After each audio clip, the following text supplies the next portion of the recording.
Have you ever wondered why some people can possess millions and still feel empty, while others own very little yet walk through life with unshakable peace? Why does one man see abundance and feel gratitude, while another sees the same abundance and only feels hunger for more? The Stoics believed this wasn't a matter of wealth. It wasn't about status. It wasn't even about success. It was about understanding the difference between what you need and what your greed convinces you to want. Marcus Aurelius wrote that very little is needed to make a happy life. Yet modern society whispers the opposite every single day. You need a bigger house. You need a faster car. You need another promotion. You need another luxury watch. You need more followers, more recognition, more money. But are these truly needs? Or have we become slaves to desires that never end? Seneca warned that poverty does not come from having little. It comes from wanting more. The greatest prison isn't lacking possessions. It is becoming possessed by them. Today we'll explore the Stoic distinction between need and greed and how understanding this single principle can transform your finances, relationships, business, and peace of mind. Let's begin. Chapter 1. Nature already knows what you need. The Stoics always began with nature. Nature asks for surprisingly little: food, water, shelter, health, meaningful relationships, purpose. Everything beyond this belongs to preference, not necessity. This doesn't mean wealth is evil. Marcus Aurelius himself ruled an empire. Seneca became one of the richest men in Rome. The Stoics never condemned wealth. They condemned dependency. The difference is enormous. A wealthy man who can lose everything without losing himself is free. A poor man obsessed with becoming rich may already be enslaved. Need serves life. Greed demands that life serve it. When you stop confusing comfort with necessity, your freedom begins. Chapter 2. The endless appetite of greed. Greed is unique. Unlike hunger, it is never satisfied. When you're hungry, one meal is enough. When you're thirsty, one drink satisfies you. But greed has no finish line. After the first million comes the second. After the luxury car comes another. After one successful business comes the need to dominate every market.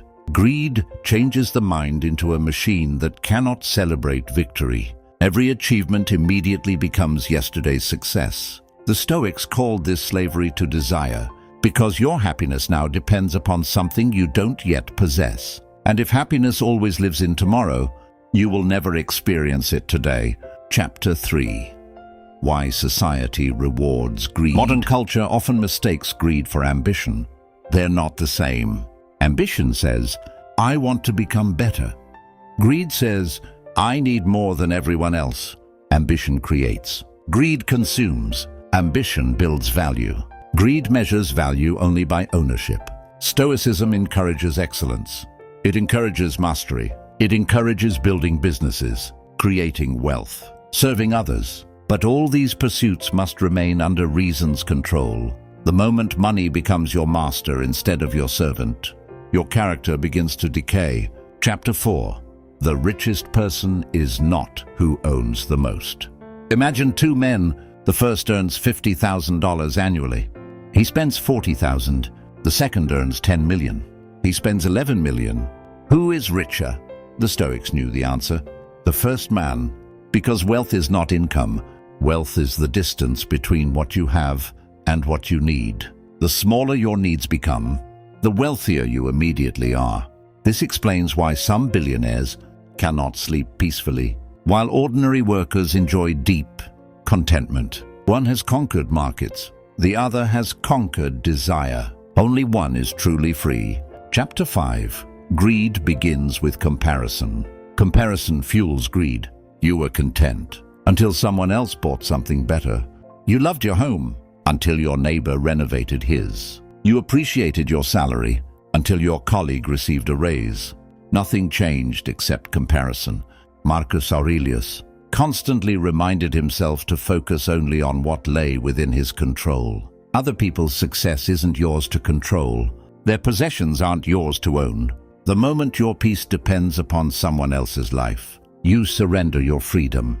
Chapter 6. Enough is a superpower. Modern society fears the word enough Businesses profit when customers never feel satisfied. Advertising exists to convince you that enough never arrives. Stoicism teaches the opposite. Enough is liberation. Enough allows gratitude. Enough creates savings. Enough creates patience. Enough allows intelligent investment instead of impulsive consumption. The person who knows enough cannot be manipulated easily. That is true power. Chapter 7. Need builds character. Greed destroys it. Needs often strengthen us. Working to feed your family builds responsibility. Learning new skills builds discipline. Saving money builds patience. Greed shortcuts character. It tempts dishonesty, corruption, manipulation, betrayal. History is full of intelligent people destroyed not by poverty, but by excess. The Stoics insisted that virtue must always remain more valuable than profit, because profit without virtue eventually costs everything. Chapter 8. The business lesson. Many entrepreneurs misunderstand Stoicism. Stoicism doesn't tell you to avoid wealth. It tells you to avoid worshipping wealth. Build the company, expand the business, negotiate better, increase profits, but never sacrifice integrity for temporary gain. A reputation built over decades can disappear in one greedy decision. Long-term thinking is always the Stoic path. Chapter 9. Training yourself to need less. Seneca deliberately practiced voluntary discomfort. Sometimes he wore simple clothes. Sometimes he ate plain meals. Sometimes he slept without luxury. Not because he hated comfort, because he refused to become dependent on it. He asked himself, "Is this what I feared?" By practicing simplicity, luxury became enjoyable instead of necessary. This is psychological freedom. Chapter 10. Greed steals gratitude. Gratitude and greed cannot occupy the same mind. One says, "I already have enough." The other says, "I'll be happy after one more thing." Which voice dominates your thoughts? Every morning the Stoics encouraged reflection, not on what they lacked, but on what remained. Health, breath, time, friendship, purpose, life itself. These are riches that no market crash can erase.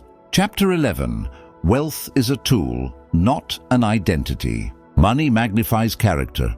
It doesn't replace it. If you're generous before wealth, you'll likely remain generous afterward. If you're insecure before wealth, money often amplifies that insecurity. The Stoics viewed wealth like a hammer, useful, powerful, dangerous when misused. Never confuse the tool with the craftsman. Chapter 12. The cost of never being satisfied. Every unnecessary desire has a hidden price. A larger house may require more debt. A luxury lifestyle demands longer working hours. Status symbols often require sacrificing freedom. The Stoic question isn't, "Can I afford this?" It is, "What will this cost my peace?" That answer is often more valuable. Chapter 13. Self-control is greater than self-indulgence. The greatest victory isn't buying everything you want. It's discovering you don't need to. Self-control creates confidence. Discipline creates independence. Freedom grows every time you say no to unnecessary desires. Each wise decision strengthens your character. Greed weakens it. Chapter 14. Living above desire. Imagine waking tomorrow with nothing to prove, nothing to impress, nothing to chase merely because society expects it. You still work, still build, still earn, still improve. But now your motivation comes from purpose rather than insecurity. This is the Stoic ideal: to possess without attachment, to succeed without arrogance, to enjoy without dependence. Conclusion. Need keeps you alive. Greed convinces you that life begins only after acquiring more. The Stoics rejected this illusion. They taught that peace belongs to the person who governs desire rather than obeying it. Marcus Aurelius reminded us that happiness depends on the quality of our thoughts. Seneca warned that wanting more creates the deepest poverty. And Epictetus taught that true freedom belongs to the one who desires only what reason approves. The question is not whether you should pursue wealth. The question is whether wealth is pursuing you. Own money. Don't let money own you. Use possessions. Don't let possessions define you. Build success, but never sacrifice your soul for it. Because at the end of life, No one measures your greatness by the number of things you accumulated. They remember the strength of your character, the peace of your mind, the generosity of your spirit, and the wisdom with which you lived. So today, ask yourself one simple Stoic question. Is this a need, or is it greed? Your answer may determine not only your financial future, but the quality of your entire life.